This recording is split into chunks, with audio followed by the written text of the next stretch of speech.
Assalamualaikum warahmatullahi wabarakatuh. Halo semuanya, kembali lagi nih dengan saya Tasya Almajira. Sebelumnya, pada video pertama saya telah menjelaskan tentang struktural genetik dalam puisi Kawanku dan Aku karya Chairil Anwar. Selanjutnya, pada video kedua ini saya akan menjelaskan tentang teori mimetik pada novel Surat Kecil Untuk Tuhan karya Agnes Davonar. Untuk pembahasan kali ini, teman-teman jangan lupa untuk men-share video ini dengan cara mengklik like, subscribe, dan share video ini ke teman-teman kalian. Serta jangan lupa tinggalin jejak di kolom komentar ya.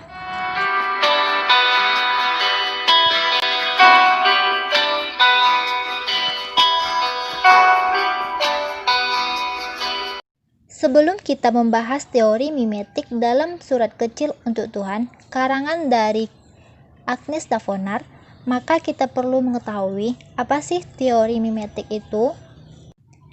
Teori mimetik merupakan teori yang lahir bersamaan dengan masa kejayaan filsuf Yunani.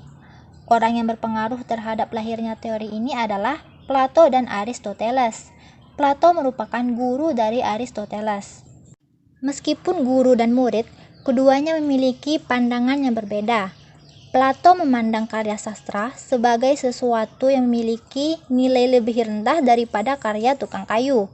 Sementara Aristoteles memandang karya sastra ini sebagai sesuatu yang memiliki nilai tinggi daripada karya tukang kayu.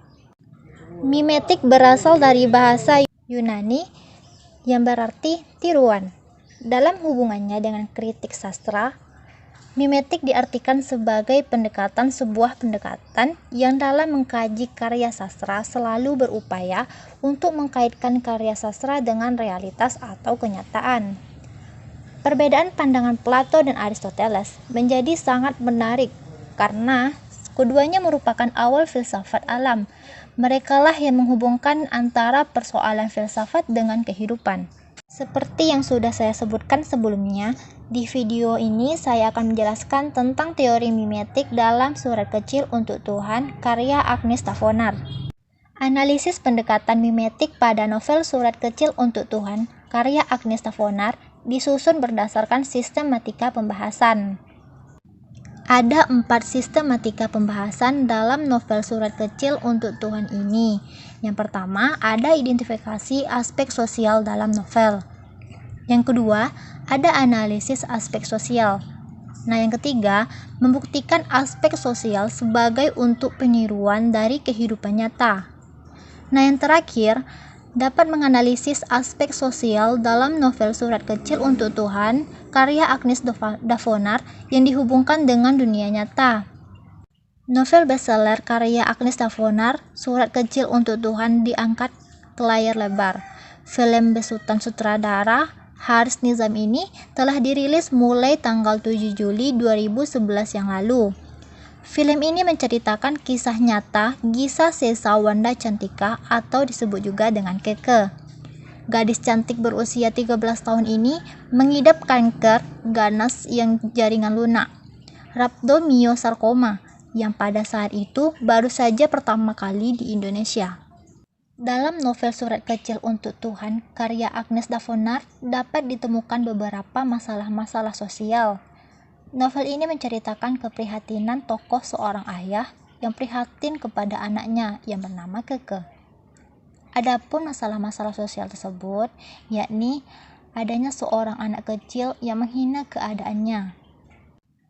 Dalam novel ini digambarkan bahwa keadaan Keke seperti itu, dia mempunyai wajah seperti monster. Ketika dia masuk sekolah, Keke cuek saja dengan apa yang dideritanya. Ketika Keke mau ke toilet, dia melihat anak kecil sedang bermain-main sendirian. Keke langsung menghampiri anak itu. Ketika Keke mau menyentuh pipi anak yang manis dan imut itu, namun anak itu ketakutan. Lalu, anak kecil itu malah lari ke arah kantin dan menghampiri ibunya. Anak kecil itu memeluk ibunya dan menghinanya. Mama, wajah kakak itu kenapa? Kok serem sekali seperti monster? Ujar anak kecil itu kepada ibunya. Selanjutnya, kepedulian sahabat-sahabatnya dengan tokoh Keke. Dalam novel Surat Kecil untuk Tuhan, karya Agnes Davonar, ditemukan juga masalah tentang kepedulian sahabatnya, walaupun keadaan tokoh Keke mempunyai wajah yang seperti monster. Hal ini dapat dilihat dari penggalan novel sebagai berikut. Salah satu dari temanku, Maya, mulai menangis. Air mata itu diikuti oleh air mata lain yang mulai berlinang. Aku tidak menangis saat itu. Kepedulian itu merupakan kepedulian yang tiada duanya bagi Keke. Nah, masalah sosial yang terakhir yakni tentang percintaan. Dalam novel ini ditemukan masalah percintaan di dalamnya. Percintaan ini terdapat beberapa masalah percintaan, yakni adanya cinta Keke dengan Andi dan cinta seorang ayah kepada anaknya.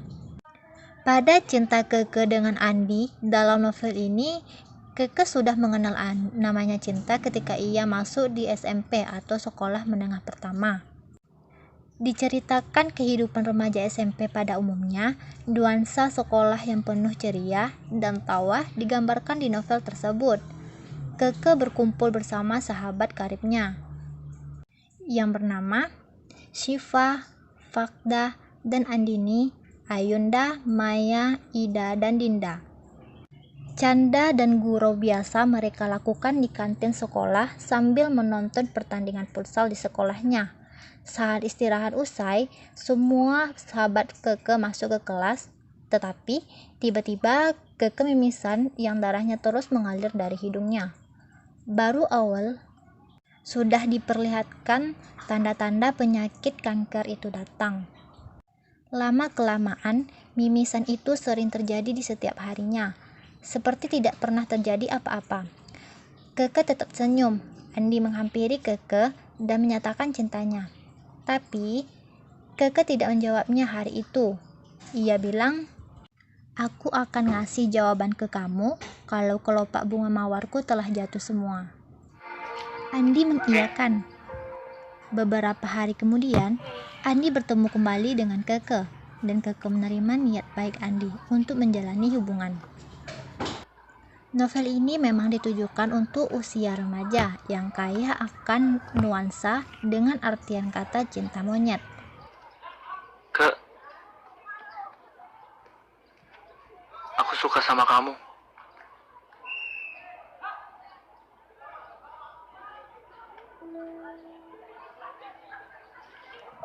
Kamu mau nggak jadi pacar aku?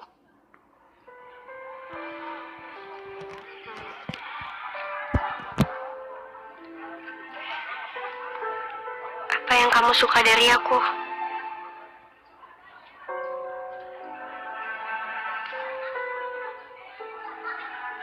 Kamu cantik. Kamu baik. Kamu pintar. Dan aku suka senyum kamu.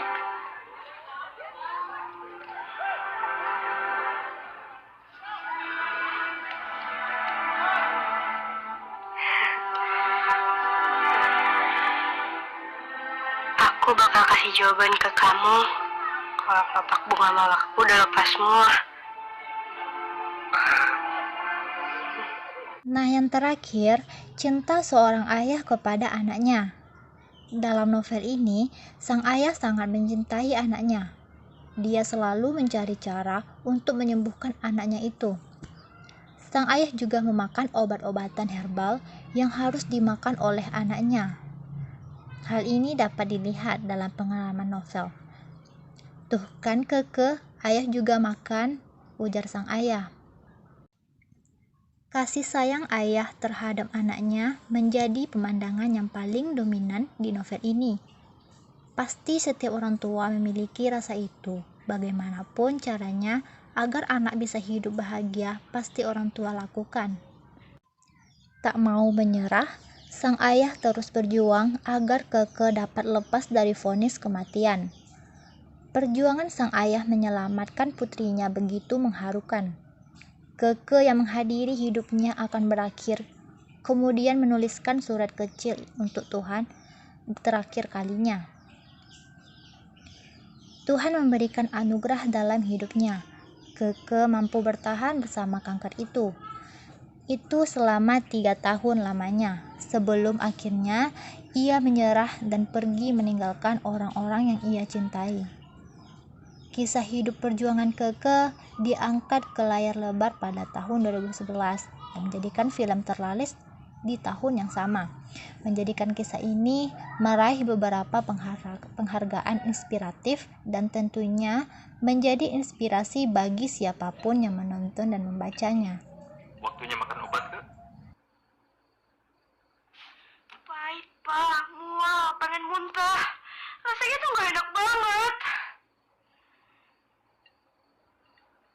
Papa tahu, rasanya memang gak enak. Tapi ini semua untuk kesembuhan Keke.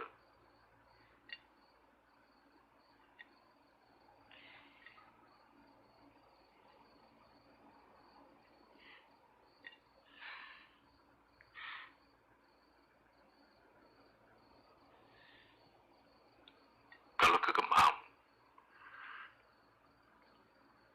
Papa akan makan semua obat yang Keke harus makan.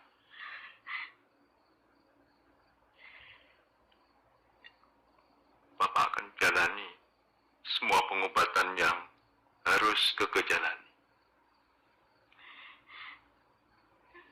Supaya Keke merasa gak sendirian, merasakan sakit ini. Enggak, Pak. Enggak. Maksud kakak tuh gak kayak gitu. Kakak tuh cuman kesel, Pak. Kenapa sih, Pak? Sakit mata aja sampai segini merananya. Maaf, Pak. Maafin kakak. Udah.